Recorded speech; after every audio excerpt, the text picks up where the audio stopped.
Hello ladies and gentlemen, MarauderEX here back with more Let's Play Shining the Holy Ark. Alright, so we got a holy plate. So we can give that to someone who doesn't have one. Lisa's got one. Arthur's got one. So Basso's the only one who doesn't have one. So give him the holy plate. Lower his attack a little bit, but he's got the holy plate now. So that's really it. Alright. So now we go over here, and there's a hole there, which I don't think we want to fall down. And we've got our ghosty friend. You know, you led me into a fight the last time. I don't think I should trust this. But I don't really have too much of a choice. So we stand on that, and we get teleported to the 7th floor. Which is the top of the tower. Look how creepy this is. You've had a long journey. Don't just stand there, please approach me. I've waited long for you in this day. The day when the spirit of light would mature and require my services. Those who wish to receive evolution, please step forward. Before we proceed with the evolution, I have something I wish to tell you. Who have come to inherit the Spirit's power. While it is a powerful force for light, the Spirit also has a dark side. The Ancient Ones consider heroes that the Creator granted the Spirits to the innovators, the pillars of the kingdom. However, public opinion is fickle, and soon the people began to live extravagantly and took the happiness and riches brought to them by the efforts of the heroes for granted. This prompted laziness in the people, and eventually the dark side of the Spirit was invoked. The kingdom was built on the premises of justice and peace, but eventually corruption and greed started to spread throughout the kingdom. Innovators who agonized over the people's plight were somehow transformed overnight. It was at this time that the Vandals were created. As you see, the Spirit is a source of all power, both good and evil. It has the power to create innovators as well as Vandals. I've often wondered why the Creator would endow us with such potentially dangerous source of power. We are being tested by the Creator.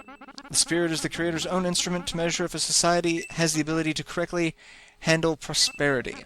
If society fails the test, the Creator destroys that culture. Thus, ours has been buried for 1,000 years.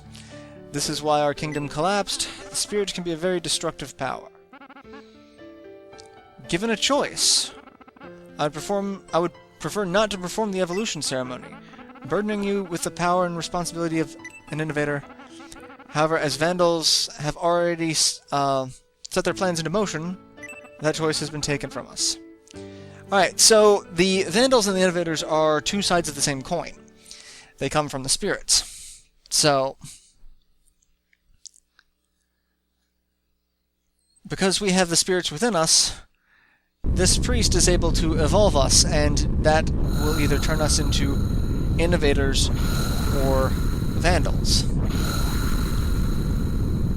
So, and we have four different color lights if you count the priest. 2 for the spirits within Arthur and Rodi, and 1 for the spirit and Melody. So, what happens? The evolution is complete. You are now innovators and will be able to use nearly superhuman powers. I'm sure you have many questions, and I'll answer them now. But to say that the changes are complete would be false. Your power is still gradually increasing over time. Immediate changes evident due to your evolution. Your new magic abilities are one aspect of this. So each of the 3 of those got new spells that are unique to them. Usually the ceremony of imbuing spirit into a new host is held in front of the Holy Ark. Though my communications with the spirit in you, I know that, in your case, the ceremony was held somewhere else. But your connection with the spirit is very weak. Maybe it's due to the unusual circumstances. Yeah, we were not... This was just kind of on accident. The spirits want to return to the Holy Ark. The power inherited by Arthur will be enough to break the mystic barrier created by the Vandals. Go to the Holy Ark and find out for yourselves what the spirits want. Alright. Is there anything else we can do here? I don't think there's anything else here. Yeah, that's really all he tells us, so we're done. So we can exit, and we're gonna go back to town. And we'll take a look at everyone's spells when we get back to town. Because then I will also go ahead and deal with the weapon and armor upgrades. Actually, I might not on screen, because we can now leave. So we're going to go ahead and do that. And time to leave the castle. We can head to the to Desire Village and use the blacksmith there. We should be able to start using our mithril, so I may just do that instead. And then if there's anything else that we need to deal with, I can do that. So let's go to Desire Village. I'll need to save it before I start dealing with the mithril, because like every Shining game, the things you get from the mithril forging is completely random, and I really don't want to mess around with that if I can avoid it. So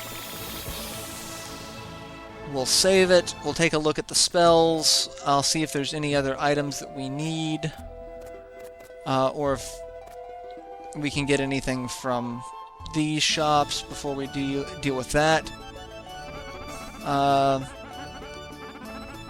Stay a while and listen. No, we're just gonna stay for the night. And then we're gonna save it. So, our 3 spirit users, which are now innovators, got a special spell. You only get the level 1 version of it right off the bat, but I believe all of them have a level 2. So it's... and I don't remember what level they get the level 2 at. I could look that up and add it to the description. It doesn't really matter, because we're not going to be using them, is the long and short of it. Rodi is really the only one whose ability is worthwhile. So let's go ahead and take a look at that before we save. So Arthur gets Inferno. Damage enemy by destroying wills. It's basically laser fire. 40 MP for the level 1 spell. It really doesn't do that much more damage than Spark in the grand scheme of things. It's not exceptionally worth it. And for 40 MP, the amount of damage it's going to be doing is kinda negligible compared to the amount of damage his melee attacks can do with his increased crit rate. Melody gets Restore, which is basically regen. You cast it, and every turn they are going to get X amount of HP back. It is only single target, which is the downside, even in its level 2 phase. So it just recovers more. So it's kind of useful, but it's 8 MP and it's only single target, so like you could spend a little bit more MP and cast Aura and have everyone do that. The only upside of this is when you do that, it gives her a turn to, instead of taking her turn to cast Aura, if you've cast it on everyone, it takes 4 turns, and then after those 4 turns, she can start going on the offensive instead of being stuck to casting Aura. That's that mindset. Rodi, however, his is Negate, and this is probably the most powerful of the 3. Counters effects on enemies, so enemies that cast Support, Attack, Barrier, anything like that, anything that gives them a boost to their abilities, that removes it. And that, I believe it counts for spells or abilities, so like, I'm pretty sure if the Mad Muscle uses its charge up and you use Negate, it'll reduce its attack bonus as well. Not 100% on that one. I know for sure it completely removes the spell versions of everything. So That's actually a really powerful spell. The best of the three, hands down. So, not really anything, you know, to write home about for most of them. Arthur's is mostly used for story to get into God's Peak. So, that's what we're going to be doing. But first, I'm going to go sell some stuff. I'm going to do the blacksmith on... Well, I'll just go ahead and do the blacksmith on camera because before I sell anything. Because more than likely, I'm going to have to reset quite a bit. So, anything the old blacksmith can do for you. You must have found some rare materials. Show me what you got. Alright, so... Mithril ingot can be used to make a weapon or armor. So let's make Doyle, because he for sure can get a mithril weapon that's better than anything else that we have access to. 12,000. Alright, leave the golden materials. And now we will exit and see what it is he makes for us. Because I'm not 100% sure. And I'm just going to go ahead and make a couple of mithril items just to show you the process. Not that you guys don't already know the process. If you've watched my previous Shining the Holy Ark or any of my other Shining stuff, you know how... Dragon suit. Alright, so... That's... okay. Not really what I wanted, but, not terrible. I was kind of hoping for a weapon, but... Alright, let's try making another item for Doyle. Why did it make a dragon suit?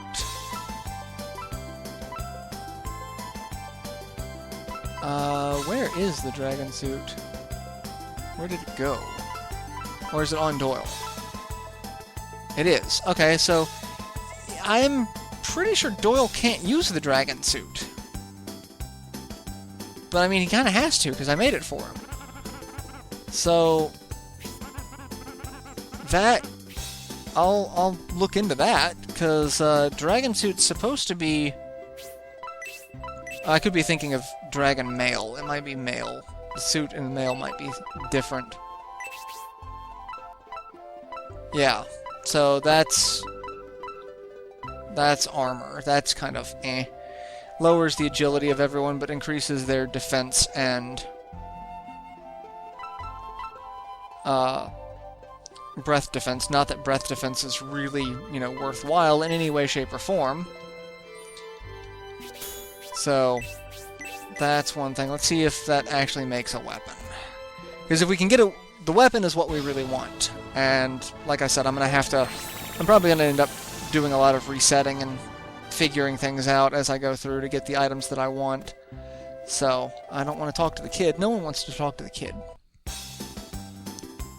Let's see. Fuma's helmet. So that's actually... that one's actually really good. So, Fuma helmet, I'm kind of okay with.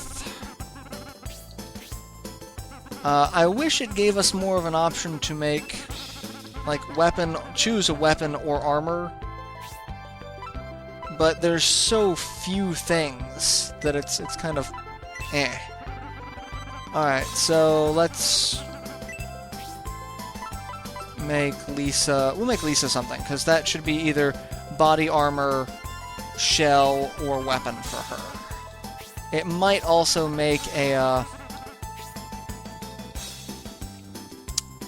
weapon, but I don't think there's a mithril sword that can be made. So...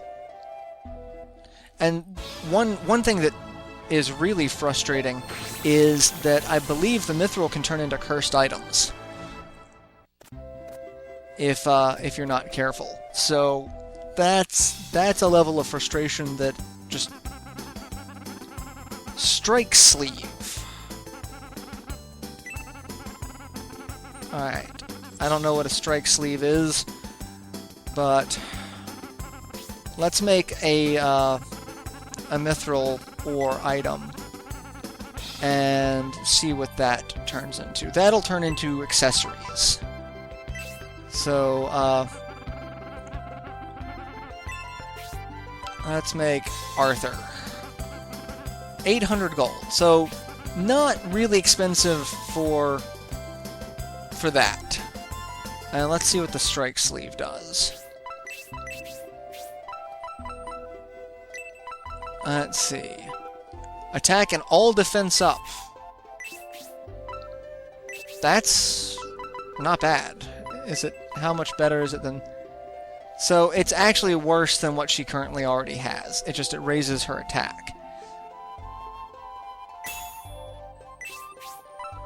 So that's dick, honestly. But this is all defense up only, so that's... And what about the Fuma helmet? Where did that go? That was on Doyle. Helmet, luck up, recover MP. That is gonna go on Akane. Cause, yeah, recover MP. Yeah. So that's actually worth having on basically anyone. So let's see what we can get through.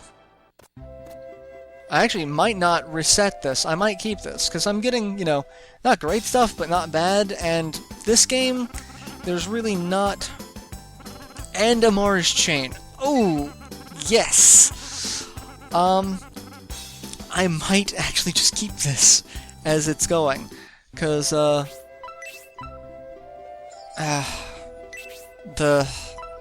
Mars chains are pretty rare. Increases attack and luck. Let's equip that on Mars. And yeah, that's just a nice set. Let's go and sell some stuff. Mars chain it's a carryover. Well, I'm not entirely sure if it's a carryover because it made its first appearance here. But it's gender specific, so Mars Chain works for male characters, increases their luck and critical rate. Female characters get Artemis Chain, which does the same thing, but is actually better stats. So they get more from it. And we can sell that. And... that. So yeah, I'm gonna have to debate on whether or not I actually want to keep some of this equipment. Or if I'm just gonna do all that off screen. I might just do all that off screen and get the actually specific stuff that I want. But this will give me an idea of how much money I'll have after selling everything. And that was everything. And this gives me a chance to see if the weapons and armor that are available in the Mirage Village are available here. No. So I will have to go back to Mirage Village should I want to get the best armor and equipment for everyone. However, the deals will carry over. There is a deal that I was able to get, but not the one I wanted. So there is something called the Rage Wand. Don't really need it, don't really want it. However, Basso's best axe is said to come from a deal, and it's a dragon axe. So I'm going to try to figure out how to get that, and figure out what mithril pieces I've got. Because I think I used all of my... No, I have one more piece of ingot, and then several pieces of ore. So I'll figure out what to get who, and make that list, and then do that off screen. So yeah, I'll go ahead and end this episode here. Next episode, I'll start off showing off the stuff that I actually got and kept, and we'll go to Godspeak. So I'll see you guys in the next installment. Till then, later everyone.